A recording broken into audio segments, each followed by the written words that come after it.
오늘 말씀의 제목이 그치지 않는 고통이라는 제목입니다. 그치지 않는 고통. 1절 말씀에 사도 바울이 중간에 보면 나에게 큰 근심이 있는 것과 마음에 그치지 않는 고통이 있다라고 말을 합니다. 그치지 않는 고통이 있다고 해서 그 내용을 한번 우리가 좀 집중하고 싶은데요. 여러분들 사람이 살면서 고통하고 싶어하는 사람이 있을까요? 아마 없을 겁니다. 누구나 고통은 좋아하지 않습니다. 그래서 고통을 피하고 싶고 고통이 없기를 원하는 것이죠. 어제도 우리 교회에 한 교회 그 목사 안수식이 있어서 갔는데 축사하시는 목사님이 여러분들은 내시경 할 때 수면 내시경을 합니까? 아니면 그냥 합니까? 이렇게 묻더라고요. 그래서 수면 내시경을 안 하고 그냥 하시는 분이 손 들어 보세요. 그랬는데 저하고 몇 사람만 이렇게 손을 들었어요. 그러니까 그분이 하는 말이 독한 사람이라고 이렇게 얘기하세요. 그분은 수면 내시경을 안 한답니다. 왜냐하면 1분 30초에 5만 원 버는 데가 어디 있냐는 거야. 1분 30초만 딱 참으면은 5만 원이 생기는데, 근데 저는 수면 내시경 처음 했고요. 다음부터는 수면할 거예요. 너무 힘들어요. 눈 뜨고 하려니까. 아이고, 고통스럽습니다. 그래서 그분이 얘기하는 것도 고통스러운 게 힘드니까, 그러니까 이제 수면으로 그냥 5만 원 주고 그냥 수면 내시경 하겠다. 이제 이런 거 아니겠습니까? 그러니까 사람들이 고통은 싫죠. 피하고 싶죠. 얼마나 그런 것들이 우리를 불편하게 합니까?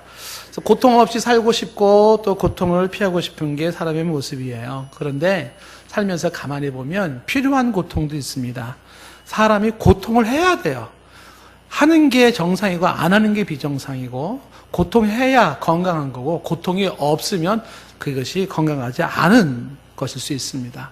다시 말하면 필요한 고통이 있는데 그것은 거룩한 고통이라 이렇게 바꿔 말할 수도 있고요. 성령이 하게 하시는 고통일 수가 있습니다. 그렇다고 그 필요한 고통, 성령이 주시는 고통이라 한다고 해서 고통이 아프지 않은 건 아니에요. 여전히 아프고 괴롭고 눈물 나죠. 그럼에도 불구하고 필요한 고통, 그 고통이 필요하다, 있어야 된다. 그런 고통을 저는 숭고한 고통이라 이렇게 말하고 싶어요. 고통이 다 똑같지는 않지만 그러나 숭고한 고통도 있습니다.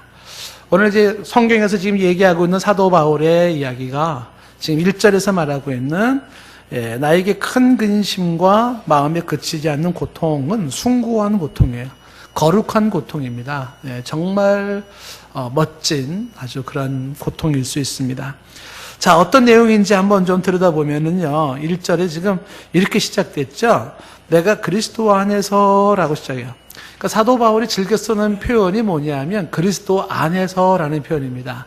In Christ 이렇게 되는데, 이 사도 바울이 그리스도 안에서라는 표현을 자꾸 쓰는 것은 왜 그러냐면 그리스도 밖에 있는 사람이 있고 그리스도 안에 있는 사람이 있다는 거예요. 그러니까 그리스도의 안과 그리스도 밖이라고 하는 그 안, 밖이라는 글자 한자 차이인데 그 한자 차이가 주는 영향이 대단하다는 것입니다. 우리가 지난번에 잠시 설명을 했지만 여러분 아주 더운 날씨에, 밖에 날씨가 푹푹 찌는 날씨에 시원한 카페 안에 있는 사람하고 카페 밖에 있는 사람을 생각해 보세요. 안과 밖. 그냥 안과 밖이라는 것은 그냥 투명 유리로 그냥 하나 쌓여진 것에 불과할지 모르지만 그 안에 들어있는 사람은 시원하죠. 밖에 있는 사람은 아주 답답하고 덥고 땀을 흘리는 겁니다. 그러니까 안에 있느냐 밖에 있느냐라는 게 중요한 부분이죠. 비가 올 때도 안에 있으면 비에 안 젖지만 밖에 있으면 비에 젖잖아요. 그러니까 마찬가지로 그리스도 안에 있는 삶과 그리스도 밖에 있는 삶의 차이가 굉장히 큽니다. 바울은 늘 그리스도 안에서, 그 안에서 결코 정죄함이 없는 그 안에 머물기를 원했고, 많은 사람들은 그리스도 밖에서 그리스도와 상관없이 살아가는 사람들이 있죠. 그래서 그 안에 있는 사람과 밖에 있는 사람들을 대조하는 모습에서 사도 바울은 이제 그리스도 안이라는 표현을 종종 강조를 합니다. 그런데 이제 또 하나의 그 의미가, 이 그리스도 안이라는 표현을 오늘 말씀에서는 어떤 의미로 쓰여지는 거냐면, 그리스도 안에서 내가 지금 말을 하니까 내가 하는 말이 신뢰할 만하고 그 다음에 정직한 말이다라는 것을 강조하고 싶은 거예요. 내 말이 권위가 있다라는 것을 말하고 싶은 의도가 그리스도 안에서라고 하는 것입니다. 그래서 자신의 말의 진실성과 자신의 말의 신실성을 강조하기 위해서 내게 가장 중요한 그리스도 안에서 얘기를 한다는 것입니다. 그래서 이제 그것을 검증하는 의미에서도 말이 반복되는 게 참말을 하고 거짓말을 아니하노라. 그리고서 이제 뒤에 내 양심이, 그 다음에 성령 안에서 이렇게 막 표현을 하잖아요. 그러니까 참말이고 거짓말이 아니고 양심의 증언이고 성령 아니면 성령이 또 증언을 해요. 그렇게 그리스도 안에서 진짜 사실을 말하고 싶은 것, 정말 진실을 말하고 싶은 것, 그게 뭐냐 하면 자기 안에 큰 근심이 있다는 겁니다. 그리고 그 마음에 그치지 않는 고통이 있다는 것입니다. 이걸 말하고 싶다는 거예요.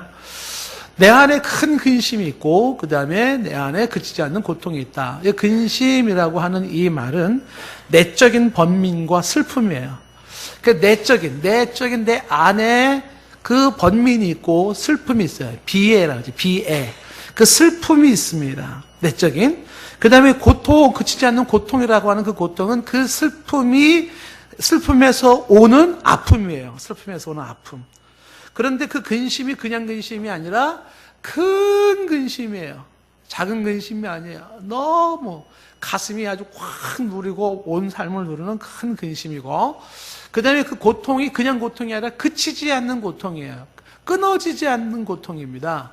여러분도 한번 고통이 계속된다고 생각해 보세요. 얼마나 힘들겠습니까? 그렇죠? 아파 보신 분들 알잖아요. 그러니까 막 고통스러우니까 막 너무 힘들지 않던가요? 그렇죠? 막 치통이 너무 아프다 막 그러면은 막 이게 막 며칠 동안 계속된다면 얼마나 괴롭겠습니까? 그 통증이 너무 힘들어가지고 어떻게 빨리 막 진통제라도 좀 놔야 되고 막 그럴 때가 있지 않겠습니까? 그런데 사도 바울의 지금 고통이 바로 그 고통인데 그 고통이 그치지 않는 고통이에요. 한두 번이 아니고 하루 이틀이 아니에요. 생각하면 생각할수록 계속 그를 아프게 하는 게 있어요. 멈추지 않고 중단되지 않은 계속되는 고통이 있다.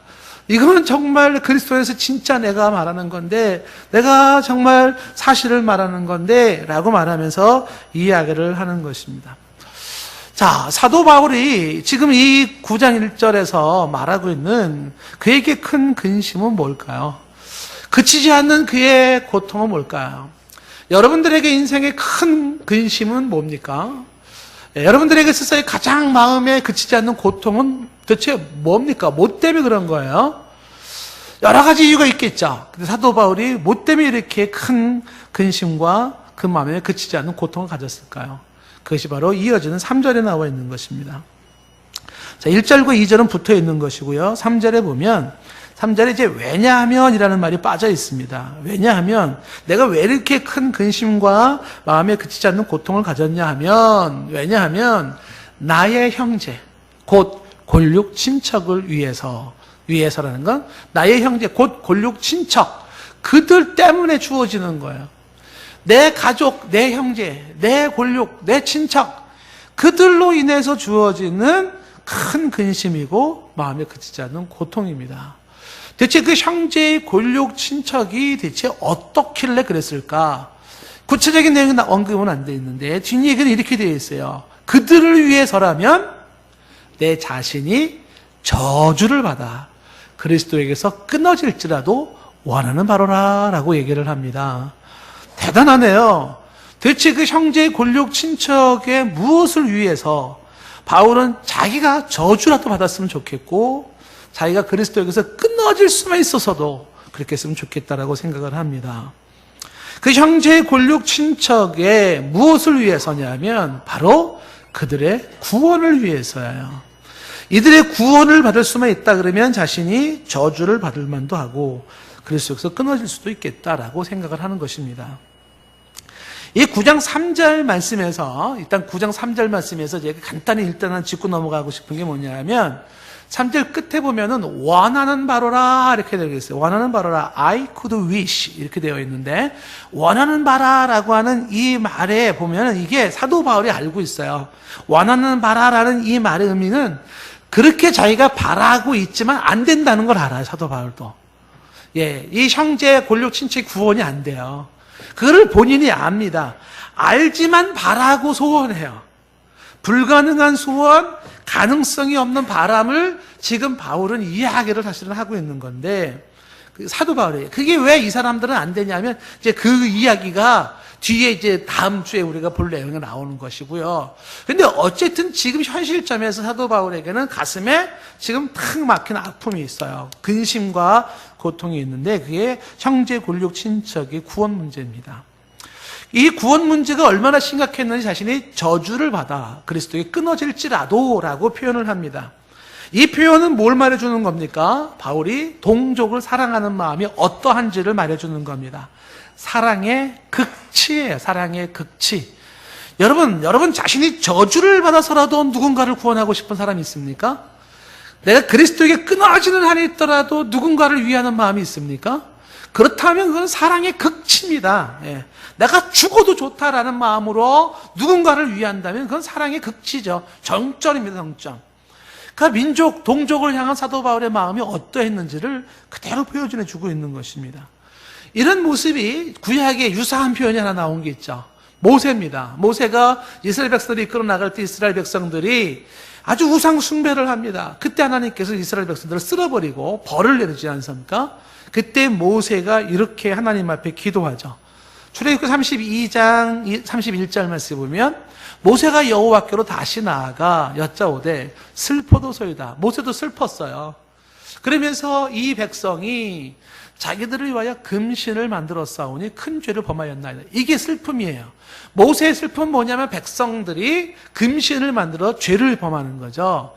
이 백성들이 어찌 하나님 앞에 금신을 만들며 하나님 앞에 큰 죄를 지을 수 있습니까? 이 백성을 생각하니까 가슴이 아파요. 모세는 슬펐습니다. 그래서 이 모세가 이어서 32절에 이렇게 기도를 합니다. 그러나 이제 그들의 죄를 사하여 주옵소서. 이 백성들 잘못됐는데 이 백성들의 죄를 사하여 달라고 얘기를 하죠. 왜 기도를 할까요? 백성들을 사랑하는 겁니다. 불쌍한 거예요.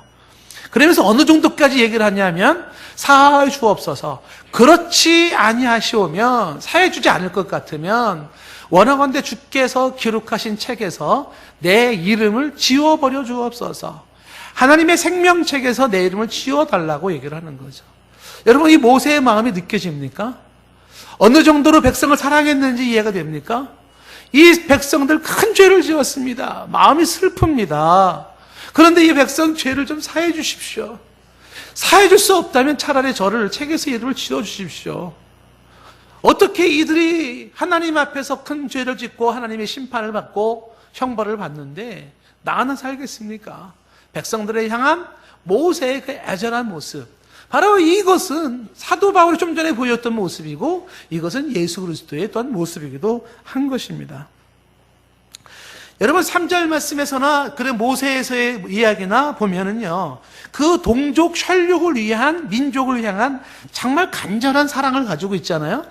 그런데 이 사도 바울에게나 모세도 마찬가지지만 사도 바울의 삶을 가만히 보면 사도 바울을 가장 힘들게 한 게 누구냐면 그 동족이에요. 그 인생에서 우리가 사도행전 말씀에서 쭉 보았지만 누가 이 사도 바울을 못 잡아먹어가지고 그렇게 난리법석을 떱니까? 동족 유대인들이었습니다. 사도 바울의 사역의 최대의 적은 동족이었어요. 누가 사도 바울을 그렇게 미워했어요? 동족입니다. 유대인들이에요. 유대인들은 사도 바울을 학대했고 핍박했습니다. 사도 바울에게 돌을 던져서 죽였다가 기절했다 깨어난 적도 있어요. 사도 바울을 고소하고 음모하고 살인을 시도했던 게 동족들입니다. 그런데 그 동족들을 향하여서 사도 바울은 사랑의 극치를 말하고 있는 것입니다. 복음사에게 반대자, 복음사에게 적대자, 그 동족들. 어찌 생각하면 가장 실망스러운 모습이죠. 인간적으로 생각하면 이런 생각 들지 않겠어요? 내가 이런 사람들이랑 같이 사느니 내가 국적을 바꿔버리겠다. 나 이민 가고 말겠다. 그런 생각 들지 않겠습니까? 어떻게 이게 내 동족, 내 혈육, 내 친척이라고 아이고 간두자. 인연 끊자. 내가 이런 같은 부류에 있다는 게 내가 창피하고 힘들다. 예. 그냥 국적 바꿔버리고 이민 가버릴 수 있을지도 모르겠어요. 얼마든지 그럴 수 있는 관계인데도 바로 그들을 향하여서 보여주는 모습이 뭐냐 하면 내게 근심이요 그치지 않는 고통을 그대로 가지고 있는 거야. 그들 때문에 그 근심 고통을 가지고 있으면서 내가 저주를 받는 한이 있더라도 내가 그리스도에게 끊어지는 한이 있더라도 이들이 구원받을 수만 있다면 이런 게 그들의 바로 사도 바울의 사랑의 모습인 것입니다. 사도 바울이 이렇게 이 동족을 향한 애정, 애끓는 이 안타까움을 갖게 된 이유가 뭘까요? 그 이유는 지금 첫 번째 이유는 뭐냐면 4절에 나와 있는 거예요. 4절에 보시면 이렇게 되어 있어요. 그들은 즉 동족을 말하는 거예요. 그들은 누구예요? 이스라엘 사람이죠. 그들에게는 양자됨이 있죠. 양자됨이라는 게 뭐예요? 이스라엘 사람이라고는 선택받은 백성이면서 양자됨이라는 건 하나님께서 그들을 양자로 부르셨었어요. 양자로. 아들로 불렀습니다. 예를 들면 출애굽기 4장 22절에 하나님께서 모세에게 이렇게 말씀하잖아요. 출애굽기 4장 22절에 너는 바로에게 이르기를 여호와의 말씀에 이스라엘은 내 아들 내 장자라 이렇게 표현을 합니다. 하나님은 이스라엘을 선택하시고 아들처럼 장자처럼 여겨주셨어요. 그래서 이어지는 23절 말씀에서도 내가 내게 이르기를 내 아들을 보내주어 나를 섬기게 하라. 내 아들이라고 보내. 그러니까 이스라엘 사람들은 누구냐면 바로 그런 아들이라 일컬음을 받는 자들이에요. 구약에서의 양자는 물론 민족적인 부르심이고 신약에서의 양자는 개인적인 부르심이지만 이스라엘이라고 하는 것은 그런 양자로 불림을 받았다는 겁니다. 뿐만 아니라 이 이스라엘이 또 누구냐면 계속해서 보시면 4절에 양자됨과 함께 영광, 여호와의 영광이 머물던 민족이에요. 언약들이 그들에게 있어요. 언약들. 아브라함과의 언약이 그들 가운데 있었죠. 모세의 언약이 그들 가운데 있었죠. 다윗과의 언약이 그들 가운데 있었죠. 모든 언약이 그들 가운데 있었어요. 약속이 있었어요. 뿐만 아니라 그들 가운데는 율법을 세웠어요. 그리고 그들에게는 예배가 있었어요. 그들에게는 여러 약속들이 있었습니다. 그리고 5절 말씀에는 조상들도 그들의 것이고요. 육신으로 하면 그리스도가 그들에게서 나셨습니다. 여러분 무슨 얘기를 하는 겁니까? 이런 모든 얘기는 나의 동족 유대인들은 하나님 앞에서 남다른 특권을 가진 민족이라는 거예요.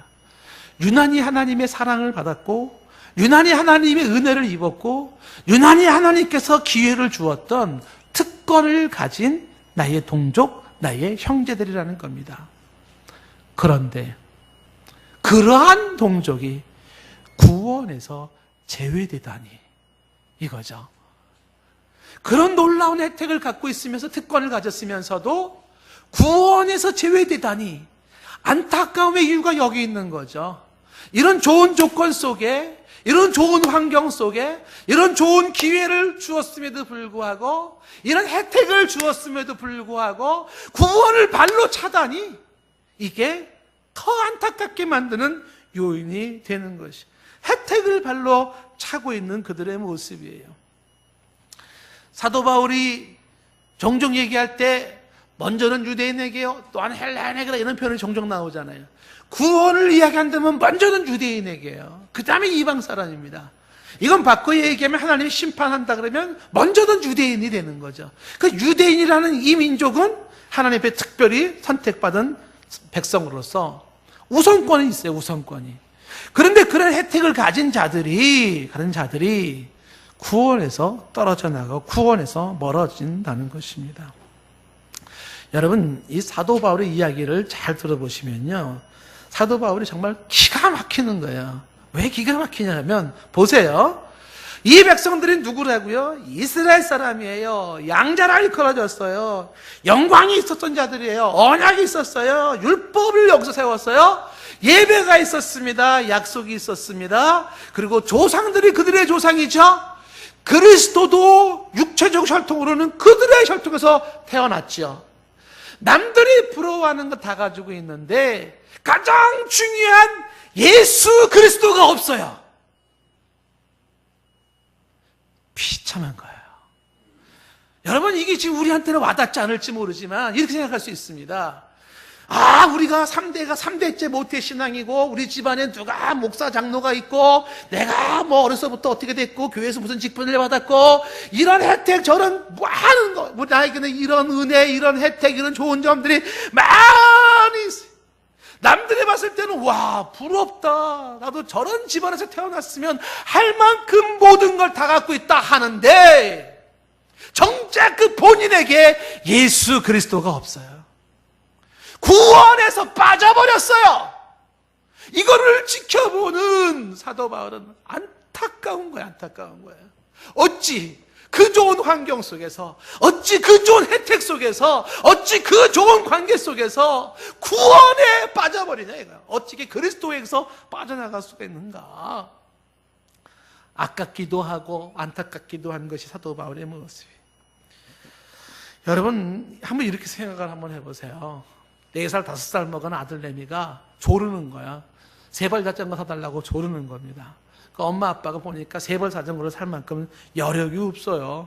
근데 애가 떼를 쓰는 겁니다. 3벌 자전거 사줘, 나도 타고 싶단 말이야. 막 그래. 그 부모가 자식이 얼마나 예쁜지 부모가 이제 결단한 거야. 우리가 형편은 어렵지만 애 자전거는 사줍시다. 그래가지고 부모들이 밥으로 안 먹고 돈을 막 가지고 3벌 자전거를 사줬어요. 그러니 애가 이 3벌 자전거 타고 얼마나 좋아할까. 그 모습을 지켜볼 것을 꿈을 꾸면서 부모가 정말 쥐어짜가지고 3벌 자전거를 사줬는데, 밖에 나간 그 아들을 보니까 3벌 자전거는 다른 집 애가 타고 있고 내 아들내미는 그 자전거를 뒤에서 밀고 있는 거야. 이렇게 막. 그걸 지켜보는 부모의 마음이 어떻겠어요? 거기다가 앞에 타고 있는 애가 대장이고 우리 아들내미는 쫄병이에요. 그래서 그 대장이 명령하면 내 아들내미는 충성 열심히 밀겠습니다. 막 밀고 다녀요. 속이 뒤집어지지 않겠어요? 여러분 3발 자전거 문제만 봐도 아이고 이게 정말 막 부글부글 끓지 않아요? 예?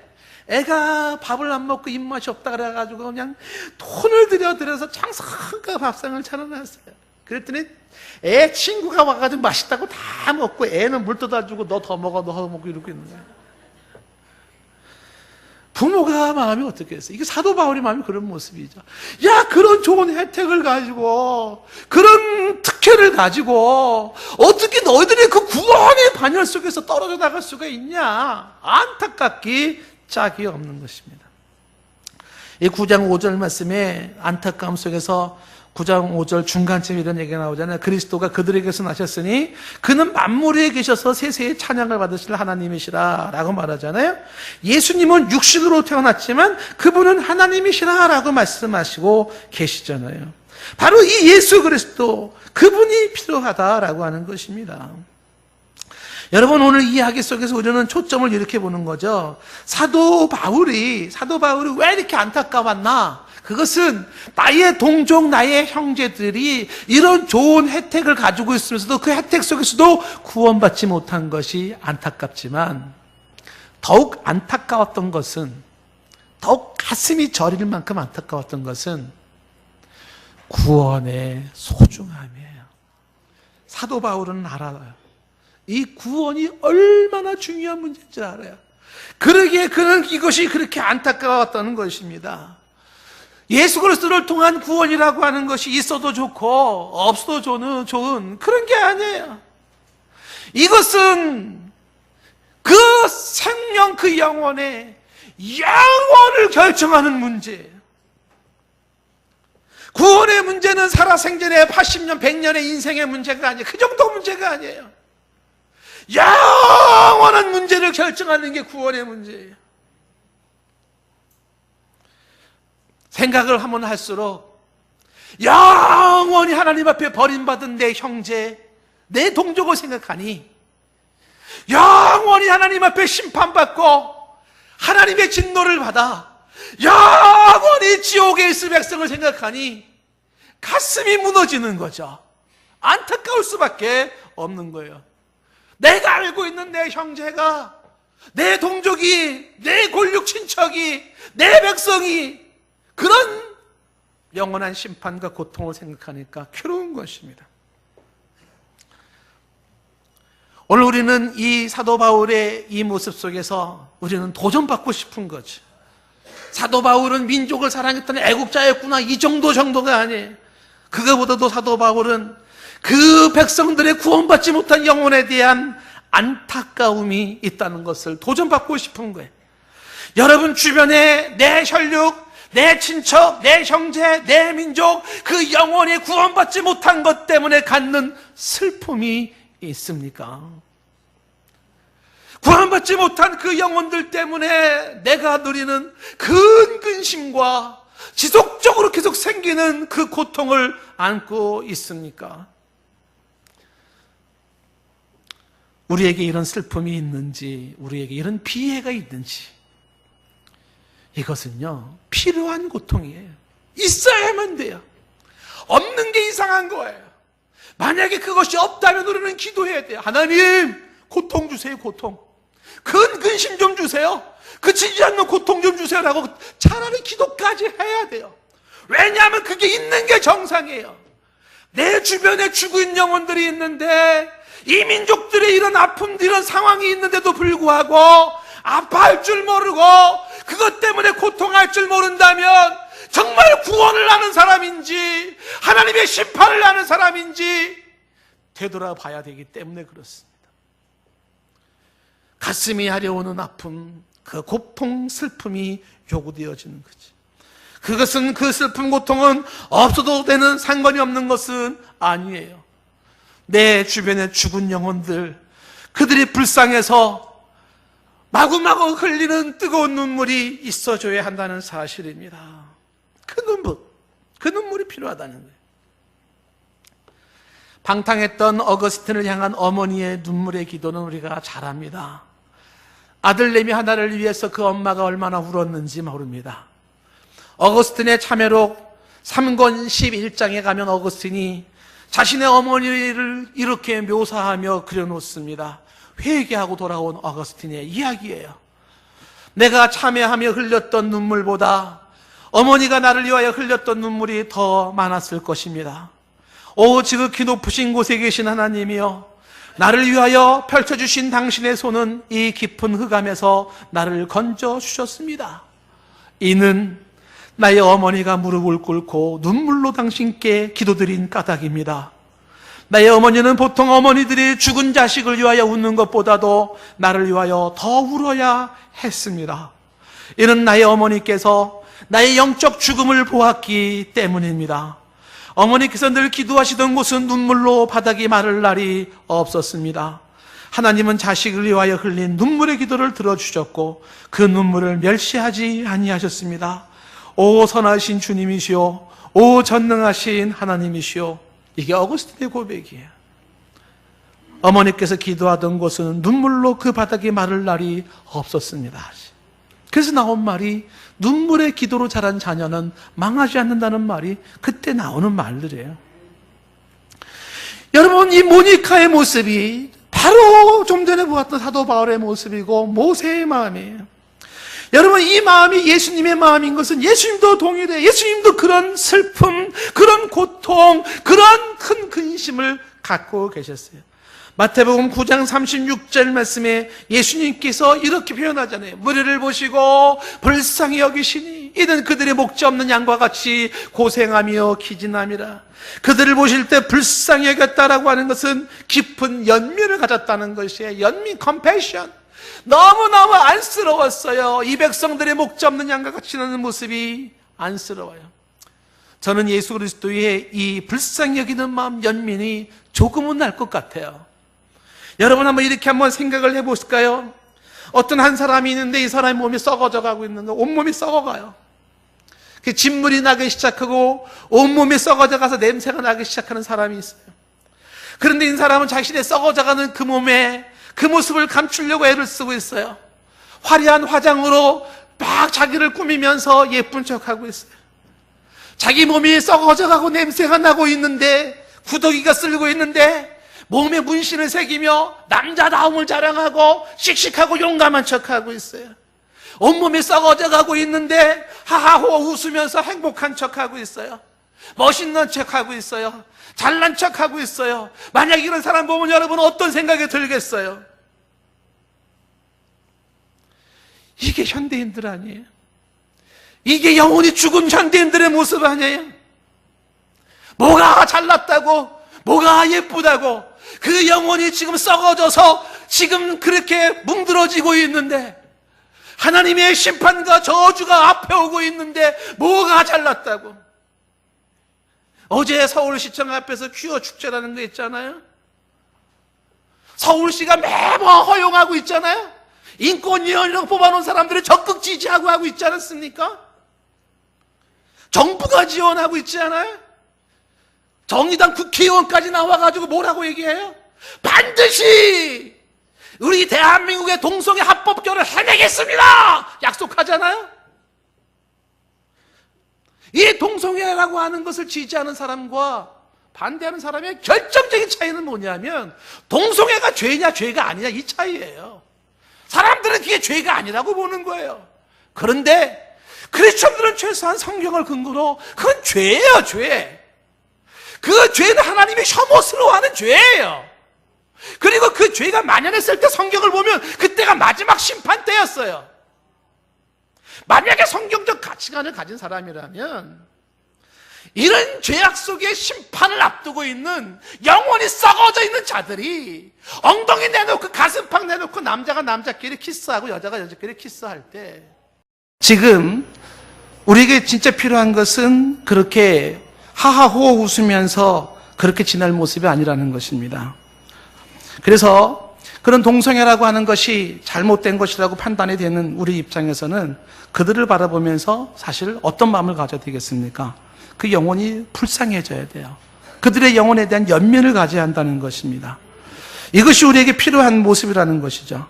여러분, 예수님께서 이렇게 말씀을 하시잖아요. 누가복음 13장 34절 말씀에 예루살렘에 예루살렘아 선지자들을 죽이고 내게 파송한 자들을 돌로 치는 자여, 암탉이 제 새끼를 날개 아래 모음같이 내가 너희의 자녀를 모으려 한 일이 몇 번이냐라는 이야기를 합니다. 암탉이 제 새끼를 날개 아래 모으려 했던 거 기억이 나십니까? 어린 시절에 하늘에 여러분 솔개라고 하는 소리개가 날면은 어미닭이 모으잖아요. 뿅아리를 모으면 날개 아래만 품지 않습니까? 예수님께서 이렇게 당신이 백성들을 품으려 했던 게 얼마나 오래됐는가? 근데 너희들이 거부했다는 것입니다. 예수님이 이런 삶을 히브리서 5장 7절 말씀에서는 이렇게 말씀하고 계시죠. 그는 육체에 계실 때에 자기를 죽음에서 능히 구원하실 이에게 심한 통곡과 눈물로 간구와 소원을 올렸다라고 말을 합니다.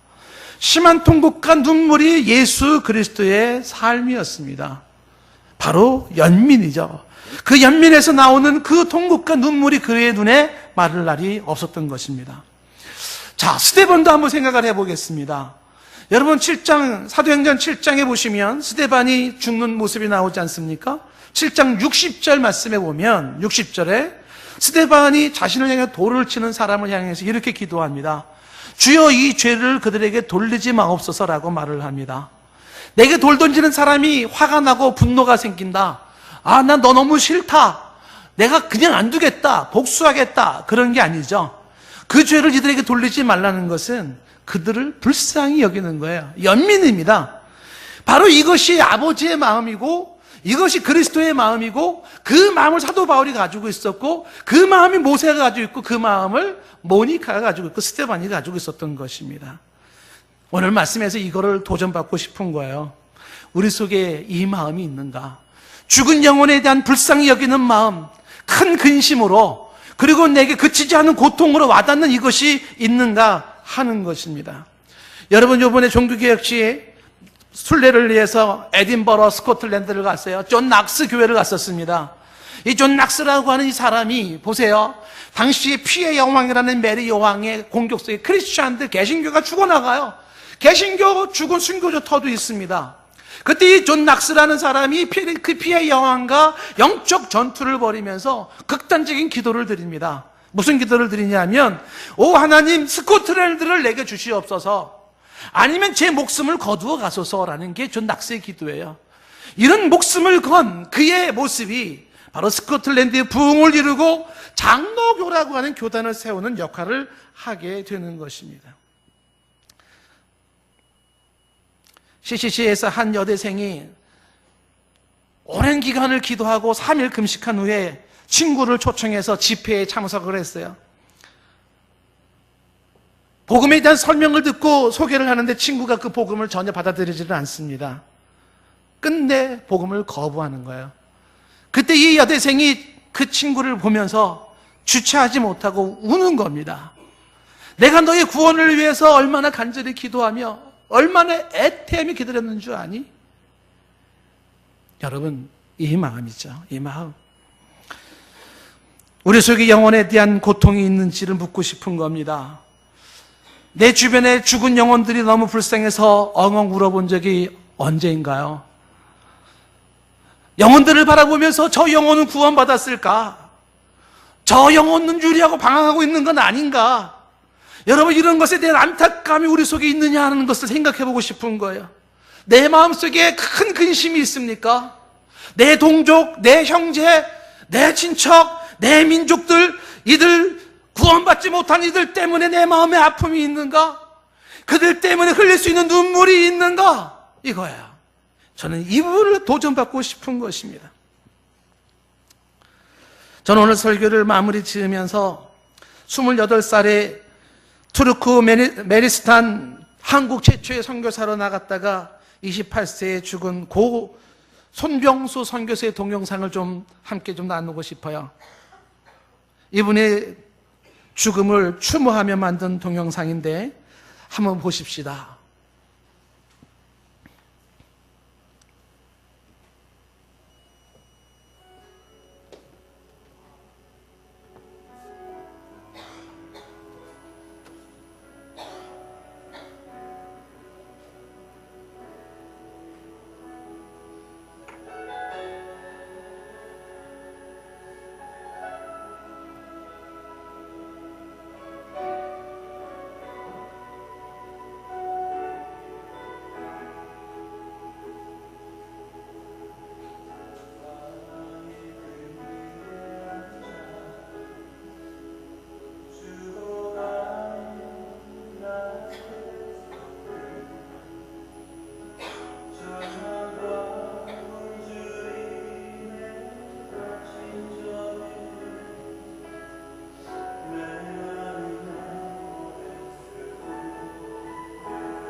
저는 오늘 이 설교를 하면서 지금 누군가가 영혼 때문에 그 연민으로 울고 있는 분이 있다면 저는 그분에게 이렇게 말씀드리고 싶어요.